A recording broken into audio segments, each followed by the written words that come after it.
하나님의 말씀 역대상 8장 1절에서 40절까지 말씀이 오늘 7월 26일 수요일 저녁 본문입니다. 7월 26일자 본문 역대상 8장 1절에서 40절까지 전체 다인데 다 읽지 않고요. 13절 정도까지만 읽겠습니다.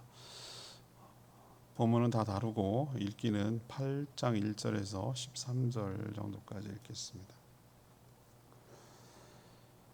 베냐민이 낳은 자는 맏아들 벨라와 둘째 아스벨과 셋째 아하라와 넷째 노아와 다섯째 라바이며 벨라에게 아들들이 있으니 곧 앗달과 게라와 아비훗과 아비스와와 나아만과 아오하와 게라와 스부만과 후람이라. 에프세아우는 이러하니라. 그들은 게바 주민의 우두머리로서 사로잡혀 마나스로 갔으니 곧 나아만과 아히야와 게라이며 게라는 또 우사와 아히훗을 낳았으며 사하라임은 두 아내 후신과 바알을 내보낸 후에 모압 땅에서 자녀를 낳았으니 그의 아내 호데스에게서 낳은 자는 요밥과 시비야와 메사와 말감과 여호수와 사가야와 미르마이니 이 아들들은 우두머리이며 또 그의 아내 후심에게서 아비둡과 엘바알을 낳았으며 엘발의 아들들은 에벨과 이삼과 세메시니 그는 오노와 롯과 그 주변 마을들을 세웠고 또 부리야와 세마이니 그들은 아할론 주민의 우두머리가 되어 그들이 가드 주민을 쫓아냈더라. 아멘. 힘들어요. 그거 40절까지 읽기 힘들어요. 근데 저는 그 생각했어요. 우리는 발음하기도 어려워 이름이. 그렇지만 그들은 중요하고 심각하다니까요. 자기 얘기들을 하고 있으니까. 특히 베냐민 지파 같은 경우는 이 한 사람 한 사람이 너무 중요할 거예요. 자기 라인을 타고 내가 누구의 후손인 걸 알 수 있기 때문에 그렇습니다. 오늘 8장은 누구를 다루냐면요, 베냐민 지파를 집중적으로 다뤄요. 따로 떼가지고 다뤄요. 이렇게 따로 뗀 이유가 뭘까 생각했더니 그 사울 왕을 우대하는 초대 왕이기도 하고 그러니까. 그리고 또 하나 내일 뭐 이번 주에 묵상하겠지만 9장 아직도 지금 우리 이름하고 있잖아요. 계보 9장 끝나자마자 10장이 넘어가는 거. 이번 주일날 설교입니다. 10장 11장 이게 이제 설교인데 10장에서 넘어가면서 무슨 얘기냐면 사울이 죽었더라 뭐 이런 얘기하는 거예요. 베냐민 지파 후손 사울 왕이 됐는데 이렇게 하다가 죽는 얘기를 끝나요. 태어나서 죽었더라. 이렇게 따로 독립적으로 다뤄야 될 그 지파였는데도 불구하고 끝은 그랬더라. 뭐 이 얘기를 지금 강조하기 위해서 따로 뗀 거라고 생각도 들어요. 아무튼 오늘 본문은 베냐민 지파 자손들의 계보만 집중해서 지금 소개를 하고 있는데, 베냐민 알다시피 야곱과 사랑하는 라헬 있죠. 라헬. 진짜 사랑했는지 모르겠어요. 하여튼 진짜 사랑했던 라헬 동생이 요셉 낳고 극적으로 베논이 여기도 힘들게 났어요. 난산 죽었어요. 베냐민은 다 죽었네 진짜. 라헬이 엄마 없이 살았어요. 얘는 참 서글픈 일이죠. 그러니까 요셉이 이 베냐민 동생을 끔찍하게 생각한 것 같아요. 자기 엄마 친친 형제잖아요. 아무튼 막내 아들인데 12명 중에서도 또 막내예요. 그래서 근데 야곱이 마지막에 이 막내 아들에 대해서 얘기했는데 굉장히 용감한 지파로 성장할 거라고 얘기를 했는데 정말이었어요. 가드 주민, 가드는 블레셋 사람들이잖아요. 가드 주민을 내쫓을 정도였고 오늘 언급되는 거예요. 이미 수도 예루살렘을 그 지역 일대를 차지하고 살 정도였어요. 그리고 이스라엘 초대 왕 사울을 배출하는 지파이기도 했습니다. 하지만 이 지파가 멸절될 위기에 있다는 거 우리는 사사기나 이런 것을 통해서 알 수 있어요. 끔찍한 사건이 일어나잖아요. 내전이고 동족 상쟁이 벌어지잖아요. 근데 하나님의 은혜로 살아남았다라는 걸 좀 강조하는 것 같아요. 죽을 뻔했는데 끝날 뻔하는 게 한 주가 아니고 2번 죽을 뻔했어요. 그 레위 사람 첩 강간한 사건 때문에 난리가 났었잖아요. 사사기가 굉장히 중요한 이 스토리거든요. 그게 한 번 싹 죽을 뻔했어요. 그때 싹 없어질 뻔했어요. 가까스로 막 처녀를 막 보쌈하듯이 해갖고 그래서 살아났어요. 기억나시죠? 통독하니까 또 한 번 죽을 뻔한 때가 있었어요. 사울 왕이 몰락하면서 그 일파를 다 죽일 뻔했잖아요. 근데도 살아남았어요. 그러고까지 살아남았잖아요. 아 맞아요. 사도행전 사도 바울이 자기가 무슨 지파라고 합니까? 자기 베냐민 지파라고 얘기하지 않습니까? 뭐 그때까지 연결됐다는 거잖아요. 그죠? 아무튼 은혜로 살아남았다. 뭐 이걸 좀 얘기를 할 수가 있습니다. 그 얘기가 나오네요. 제가 오늘 질문을 던진 게 이거였어요. 베냐민 지파의 계보를 통해서 우리가 무엇을 알 수 있습니까? 이것이 당연히 오늘 뭐 베냐민 지파 얘기하니까 그걸 지금 질문하는데 지금 방금 읽은 1절에서 13절까지를 끊었어요. 제가 자연스럽게 끊어졌네요. 위기도 있었지만 은혜로 살아남았다라는 것을 오늘 이 계보만 갖고도 알 수가 있어요. 자, 역대기는 제가 뭐라고 그랬습니까? 역대상, 역대하 이렇게 나누긴 하지만 우리는 그거는 우리도 보면은 너무 길면 소설책 여러분 가끔 보시면 있잖아요. 뭐 토직 같은 거가 몇 권 있잖아요. 그죠? 한 권으로 안 되는 거예요, 그거는. 보통 뭐 상하, 뭐 상중하 뭐 이런 거 나누기도 하고 상권, 하권 이렇게 나누듯이 역대기는 통이에요. 통인데 우리가 이제 분류를 상 그다음에 하 이렇게 분류하는 것뿐이에요.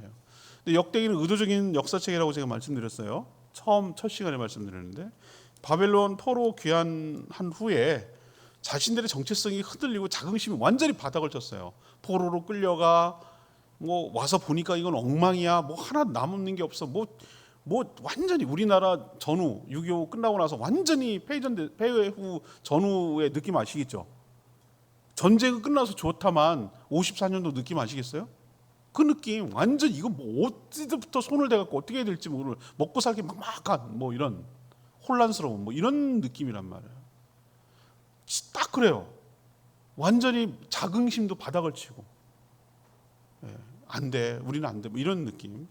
그래서 아니다. 다시 우리나라가 어떤 존재인지, 우리 민족이 어떤 존재인지, 하나님의 택한 백성이고 어떻게 하나님께서 구원을 받은 족속인지 이런 어떤 자긍심을 고취하고 우리가 그 후손이야라는 것을 계보를 정리함으로써 자긍심, 민족 정체성 뭐 이런 거를 세우려고 쓴 책이 역대기라고 말씀드렸어요. 이 베냐민 지파는 앞에 있는 지파와 달리 별도로 제일 나중에 길게 이렇게 소개하고 있어요. 특징이. 근데 유다 지파와 함께 왕국을 이뤘고 또 사울이라는 초대 왕도 배출한 지파이기 때문에 그렇게 다른 것으로 저는 보여요. 그렇지만 이 지파의 라인을 이렇게 보면은 이름밖에 안 나오는데 우리는 그 안에 행간에 이름과 이름 사이에 여러 스토리를 우리는 알고 있어요. 6절 보세요. 6절. 수많은 위기가 있었다는 걸 알 수 있는데 에웃의 아들들은 어디로 끌려갔다고요? 안 보이세요? 예, 마나핫으로 끌려갔다는 얘기예요. 그러니까 포로로 잡혀갔다는 얘기예요. 이보다 더 큰 위기는 제가 아까 말씀드렸죠. 사사시대 때 레위 사람의 첩을 욕보이고 죽인 사건. 이걸 일명 기부아 사건이라고 그래요. 이 사사기 때 굉장히 유명한 사건이에요. 얼마나 그 이들이 타락했는지를 아주 극명하게 보여주는 샘플이 바로 이 기부아 사건이에요. 그때 다른 나머지 지파와 어떻게 했습니까? 내전을 치렀어요. 얘를 다 죽여야 된다. 이럴 수가 없다. 이렇게 사람이 인간 이하다. 뭐 이렇게 이제 흥분한 거예요. 또 레위 지파가 그걸 촉발시켰고 레위 사람이. 그래가지고 전쟁을 치러가지고 남자 몇 명 남았다고요? 600명. 딸랑 그 지파가 600명 남았어요. 종족이 말살될 정도였어요. 멸족의 위기에 거쳤어요. 이게 사사기 20장 12절에서 35절까지 스토리에 쭉 나와요. 기부아 사건이. 그런데 다른 지파가 멸족될 거, 이 지파를 아예 없어질까 봐 두려워서 그래도 한 지파인데 그래서 어떻게 했습니까? 보쌈 해가지고 나 참 이것도 어이없어. 난 이것도 이해가 안 가는데 아니 뭐 해가 이거 참 그러니까 사사시대가 엉망진창인 시대예요. 엉망진창이라고. 이게 뭐 무슨 원칙이고 그게 없어. 뭐 도덕이고 윤리고 이런 거 없고 그냥 무슨 막 자기 좋을 대로 막 칼이 난무하고 뭐 사람 뺏어갖고 훔쳐오고 뭐 지들끼리 싸워. 아우 그런 시대에 딱 중심에 있던 지파가 바로 베냐민 지파예요. 그래서 아무튼 그렇게 해서 보싸움 해가지고 가까스로 강제 결혼을 시켜가지고 이 지파가 살아남았어요.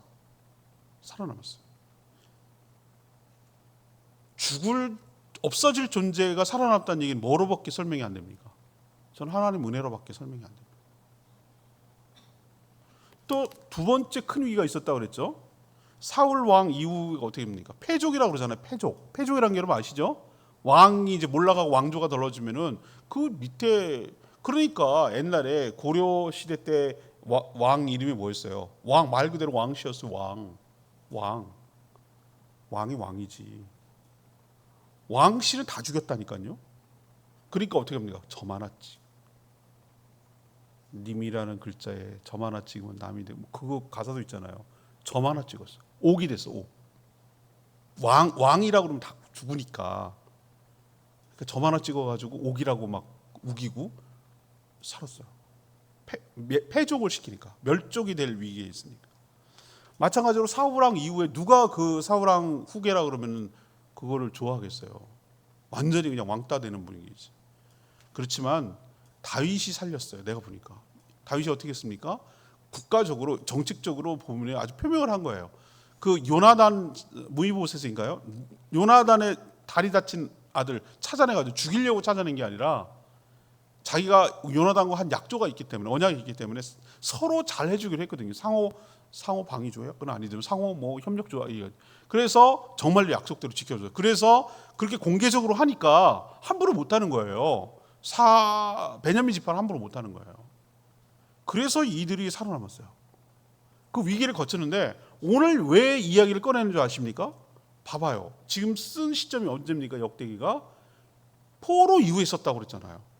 그 우여곡절이 많고, 그 베냐민이 사울왕 죽은 뒤에도 얼마나 많은 세월을 지났습니까?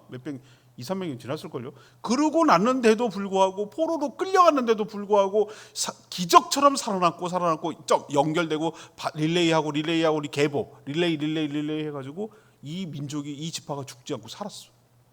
산 얘기를, 이 얘기를 지금 여기다 담아내고 있어요.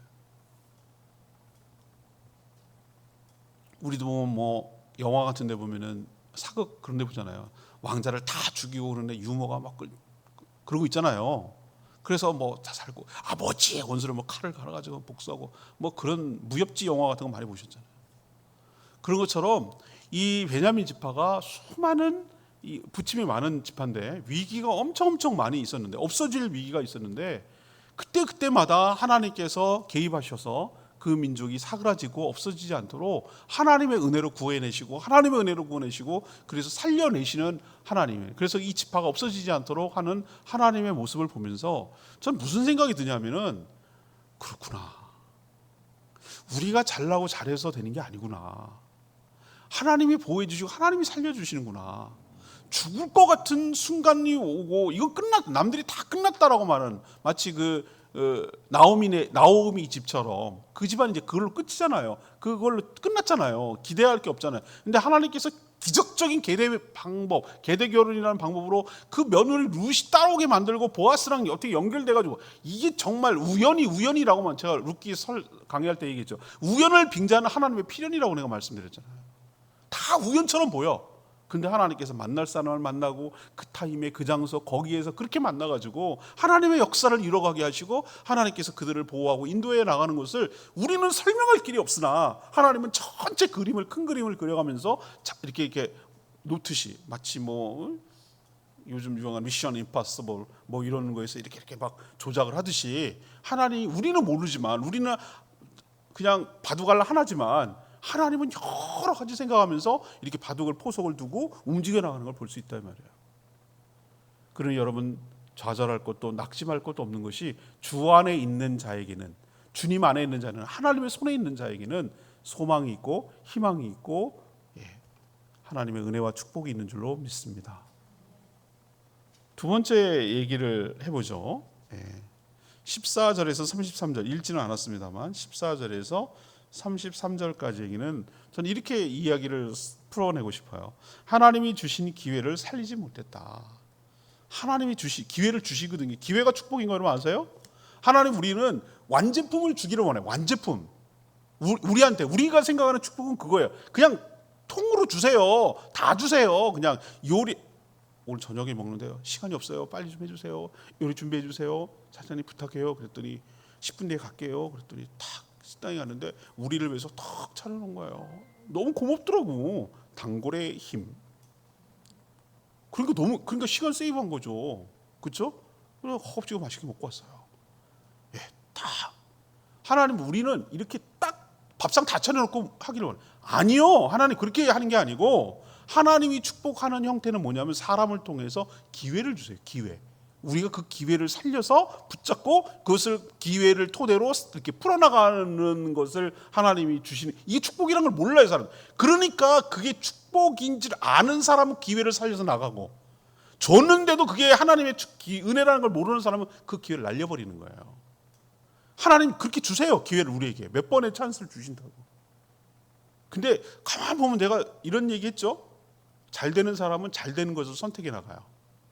인생을 가만 내가 봤더니 잘 되는 사람의 특징이 뭐냐면 계속 잘 되는 걸 선택해 나가더라고. 어디 쪽에 붙어야 되고 어느 쪽에 있어야 되고 어떻게 해야 되는지 내가 복 받는 걸 아는 거예요. 안 되는 사람 내가 가만 봤어요. 안 되는 쪽만 선택해. 안 되는 쪽을 선택하더라고. 복이 왔는데도 지발로 차더라고. 그래서 안 되는 거예요. 이게 참 중요한 얘기를 제가 했습니다.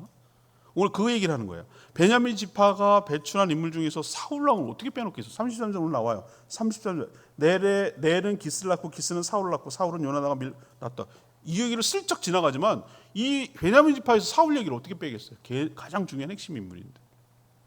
그는 처음에 매우 겸손하고 이제 이게 주일 이번에 설교에 들어갈 겁니다. 사울과 다윗을 비교하는 설교를 했어요. 정말 힘들었어요. 2장을 거쳐서 제가 대학교 시험에 갑자기 생각이 났어요. 이 두 가지 인물을 비교해서 쓰시오. 그게 갑자기 생각이 났어요. 두 가지 인물을 비교해가면서 이거를 섞어가면서 하기가 진짜 쉽지 않았어요. 근데 비교할 필요가 있어요. 왜 얘는 되고 얘는 안 되지? 얘는 왜 실패하고 얘는 성공했지? 이걸 한번 좀 추적할 필요가 있어요. 처음에 잘 나갔습니다. 겸손했고요. 나라의 기틀을 세우며 통치 잘했어요. 근데 어느 순간부터 망했는 줄 아세요? 다윗이 등장하고 천천히요 만만히요 하는 순간부터 완전히 딱 돌아버렸어요. 오히려 그걸 흡수하고 중요한 나라의 장군으로 써야 되는데 견제 대상으로 생각했어요. 그렇게 하나님에 대한 자신감이 없나? 하나님이 자기를 왕으로 세웠으면 통치하고 얘를 신하로 잘 쓰면 되잖아요. 정말로 그리고 다윗이라고 하면 넘겨줘야 자기가 방해하고 죽인다고 해서 죽여질 거냐고요. 하나님 뜻을 거스르는 거지. 맞잖아요? 만약에 진짜 하나님이 다윗을 선택했다면 운명을 거스르는 자, 이래가면서 자기가 다 하나님 방해하려고 지금 하니까 일이 꼬이는 거죠.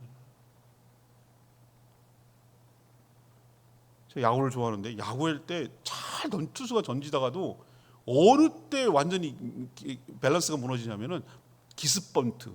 야구 안 좋아하시는 잘 모르시죠? 야구 얼마나 재밌는. 기습번트 딱 되면은 투수가 갑자기 잘 던지다가 그걸 수비하러 와가지고 실수 한번 하면은 그게 계속 남아. 그래가지고 뭐 계속 잘 던지다가 못 던지는 거예요. 또 그때부터 망치는 거야 그냥. 그걸 봐요. 사울 잘 나가다가 딱 다윗이 등장하니까 그때부터 막 꼬이는 거예요. 안 보이는 게 없어. 오로지 인생을 뭐 하는 거예요? 일생을 뭐 하는데 버리죠? 다윗 저놈이 내 자리를 뺏을 것 같은데, 내 아들 것까지 뺏을 것 같은데, 이런 피해의식, 망상, 나중에 정신 착란까지 걸려가지고 평생을 나라를 다스리기보다는 다윗 뒤쫓아가지고 죽이는데 온 에너지를 다 써버렸어. 불행한 인간이에요. 불행한 인간. 왕이 줬으나, 왕이 될 수 있는 기회를 줬으나 기회를 살리지 못했어. 질투의 화신이 돼서 스스로 자멸의 길을 들어선 인물이라고 할 수 있겠어요.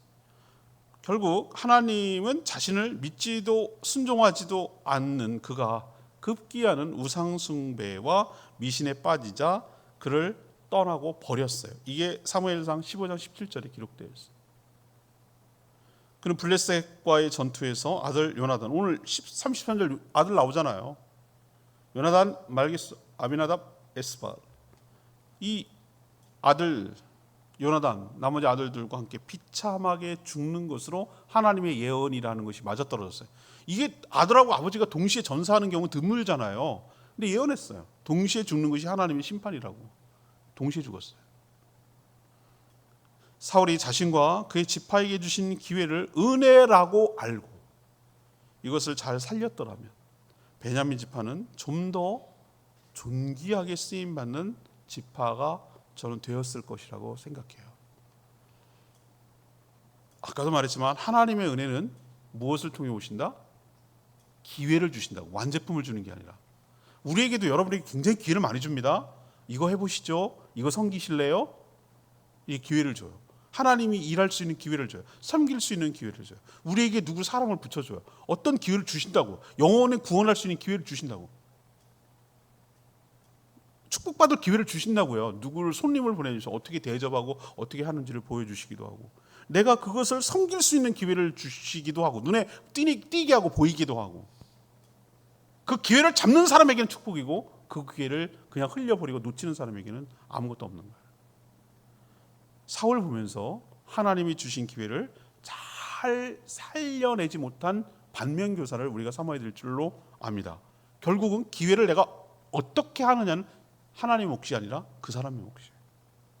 그러니 여러분도 축복받을 것을 잘 분별하고 판단하고 그것을 잘 살리고 그것을 잡는, 그래서 하나님께 존귀하게 쓰임받는 복된 인생 살아가게 되기를 축복합니다. 마지막 세 번째 얘기는 34절에서 40절까지 34에서 40절까지 얘기해요. 하나님의 긍휼을 입었기 때문에 재기할 수 있었다. 그 얘기를 드리고 싶어요. 하나님의 긍휼하심을 입었기 때문에 다시 일어설 수 있었다는 얘기죠. 아까도 말했지만 베냐민 지파는 몇 번의 멸족 위기에 처했어요. 그러나 하나님의 긍휼하심으로 극적으로 살아남았죠.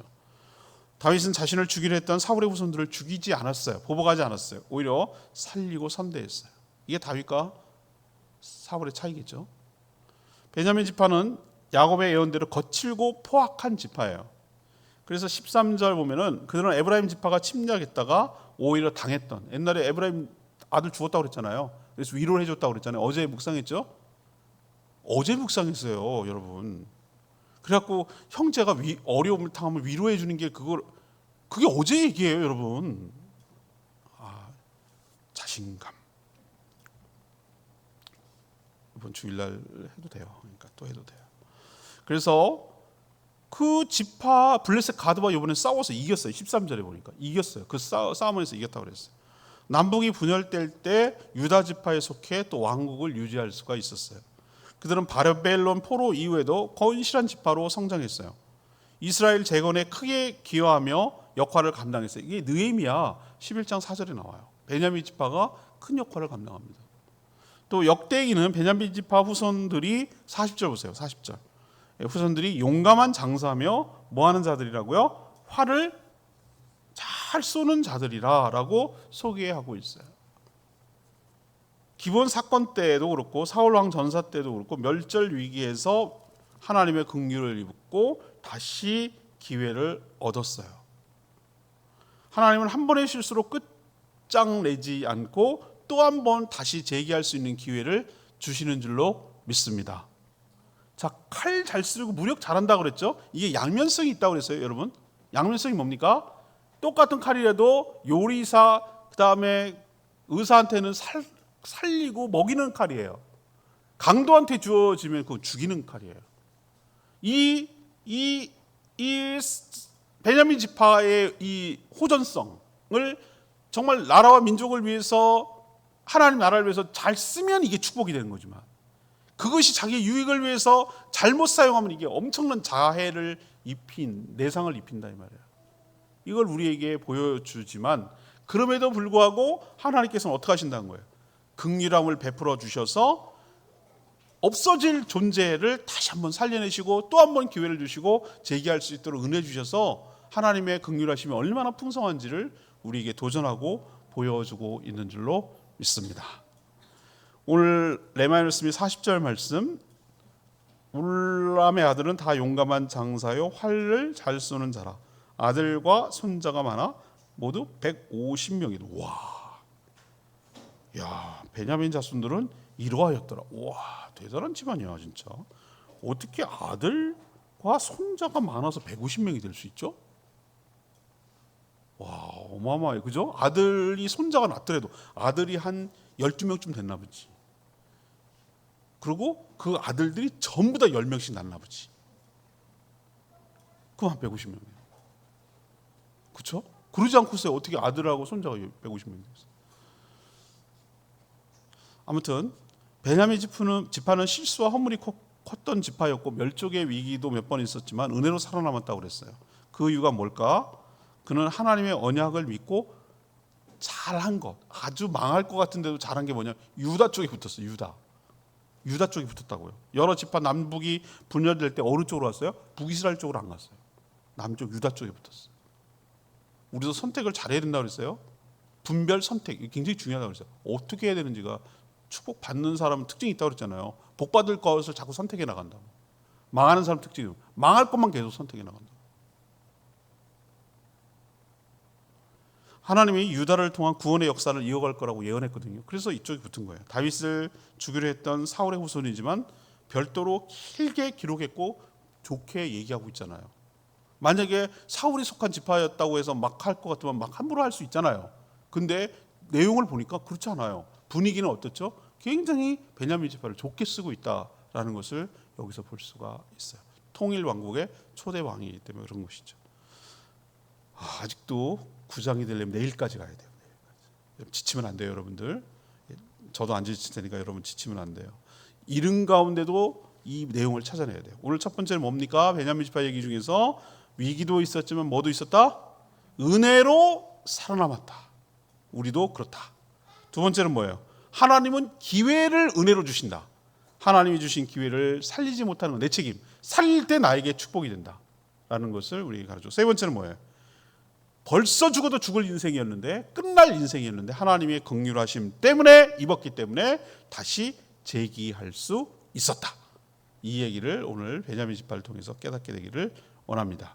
오늘 말씀 붙들고 기도하기 전에 371장 찬양제 371장 부르고 기도하겠습니다.